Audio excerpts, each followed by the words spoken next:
Her hands trembled. The needle hovered above her skin, its metallic glint too sharp, too deliberate. Betty tried to scream, but her voice was stolen, trapped inside her chest. Beside her, Barney whispered with frantic terror, "They were watching us, all of them." His words cracked under the weight of fear. Eyes, dark, unblinking, endless, stared into his soul, drowning him in silence. What could have driven this ordinary couple into such horror? What unearthly force had stolen their night, their dreams, their sense of safety? Stay, this truth unveils itself only at the end. September 19, 1961. A simple drive home through the winding roads of New Hampshire.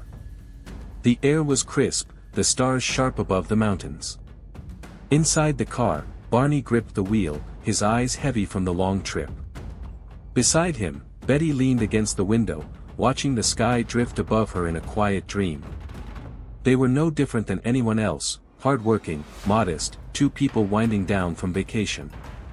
Their silence was comfortable, their world still ordinary. Until a light appeared. At first, Betty smiled, thinking of a falling star. Barney muttered that it was only an airplane.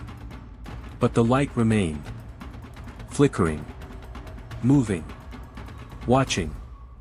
Betty's gaze lingered on it. The light should have fallen. Should have faded. But instead, it began to dance.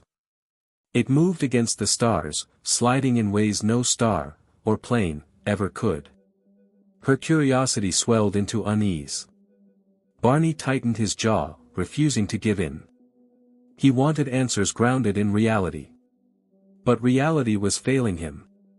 The light dipped, hovered, and then lunged closer. His chest constricted. From Betty's eyes, wonder sharpened into dread. From Barney's mind, disbelief clawing at reason. Something up there was deliberate. Something up there was watching them. "Stop the car," Betty urged, her voice trembling with urgency. Barney hesitated, but the look in her eyes left no room for argument. The vehicle slowed to a halt on the empty stretch of road. Betty reached into the back seat and seized her binoculars. Through the lens, the night sky warped into something unrecognizable. Her breath caught, this was no plane. Suspended in the darkness was a craft, metallic and rounded, pulsating with colored lights that shimmered unnaturally against the stars. Her pulse thundered in her ears. Awe mixed with terror. She lowered the binoculars, whispering hoarsely, "Barney, it's a ship." Barney's fists clenched. Anger shielded his terror, a thin mask to protect Betty, and himself. He slid his pistol from the compartment, though he knew it was useless against something impossible. He stepped into the night. The air was unnervingly still. As he peered upward, the craft loomed closer, vast and silent, hovering with intent. His heart pounded as his eyes adjusted. Inside the craft, silhouettes. Figures lined against the windows. And then, the detail that shattered him, eyes, rows of large, dark, alien eyes, unblinking, cold, piercing through him. Barney's bravado collapsed. Dread flooded his chest.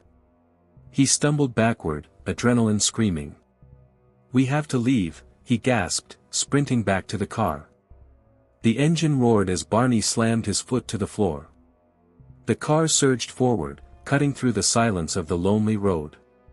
But the lights were not left behind. They chased. From Betty's seat, the world swirled into chaos. The glowing craft hovered, darted, reappeared, closing the distance no matter how fast they fled. Her hands dug into the seat, knuckles white.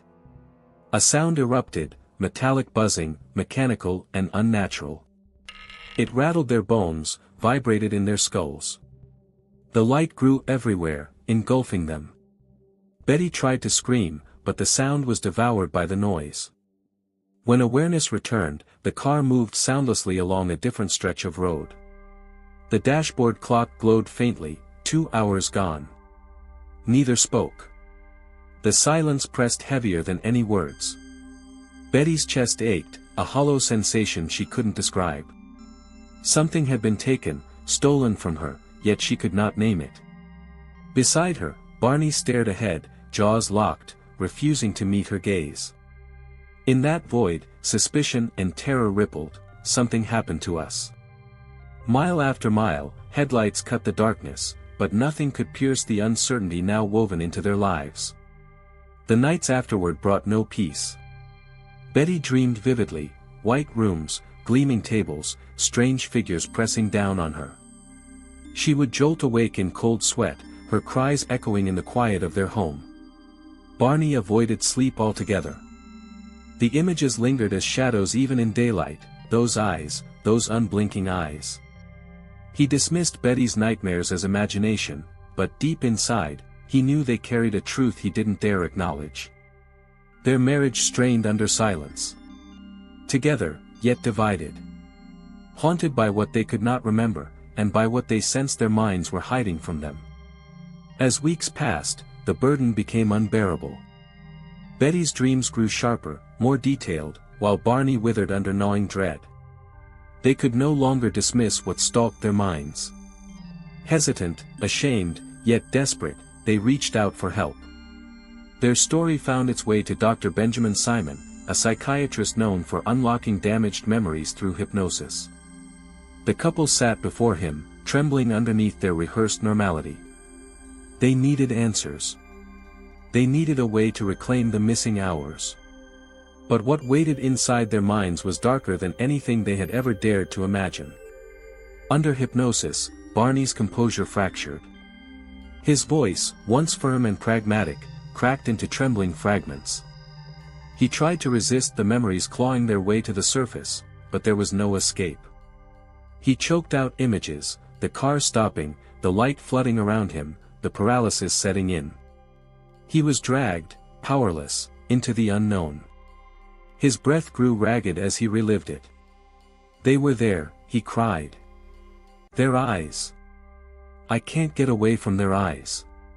His sobs filled the room. Fear so pure, so consuming, that even decades later, his recordings still shake all who hear them. Betty's trance pulled her deeper, into the coldest chambers of memory. She recalled being separated from Barney, her body no longer her own. Hands, long, thin, gray, removed her clothes with mechanical detachment. She spoke of instruments, sharp, metallic, foreign. Her voice trembled as she described them pressing needles into her flesh, into her head, arms, legs. But one moment stood above all others, the long needle piercing into her abdomen. Her scream stifled in her throat, her body unmoving, her mind racing in terror. Yet with the horror came something else, voices that weren't spoken, but inside her head. Still under that trance, Betty described timidly asking them the one question burning in her soul, "Where are you from?" The reply cut into her mind without words. Cold. Indifferent. Final. If you don't know where you are, it wouldn't make sense to tell you where I'm from. The silence following was unbearable. A refusal, yet also a warning. Message without mercy. That answer carved itself into Betty's psyche, haunting her dreams, haunting her life. It was never meant to reveal truth. It was meant to remind her of her insignificance. When the sessions ended, their story could no longer remain private. Headlines spread like wildfire, newspapers branding them either harbingers of truth or desperate liars chasing attention. They were mocked, questioned, dissected by skeptics. But inside their own walls, there was no applause, no cameras, only the weight of trauma. Betty clung to the sharp edges of her dreams as flashes of truth, while Barney sank deeper into silence. Their marriage, once ordinary, now carried the unbearable shadow of the abduction. For them, it wasn't about proving anything. It was about surviving nights haunted by stolen hours. Barney died young at just 46, his silence carried into the grave. Betty lived decades longer, never wavering, claiming she was still visited even in her old age. Their ordeal became myth and seed, birthing the very shape of modern alien abduction stories. Skeptics dismissed them as fabricators, while believers raised them as testament. But myths draw their power from truth, and their truth was inscribed in tears, screams, and paralysis under otherworldly eyes. The hills became archetypes, shadows in history whispering to us that what hid in the skies might already have touched our world. An echo that will not fade. What if the hills never imagined it? What if their memories were the brave fragments of a story we are too afraid to confront? You drive home at night. The road is empty. The stars are countless. A light flickers above you. Do you allow yourself to believe it's nothing? Or do you whisper, like Barney once did? They're watching us. Before we continue with their chilling story, take a moment to support this channel. If you enjoy these dark mysteries and want more untold stories like this, make sure to subscribe, leave a like, and share your thoughts in the comments. Your engagement helps keep these forgotten shadows alive.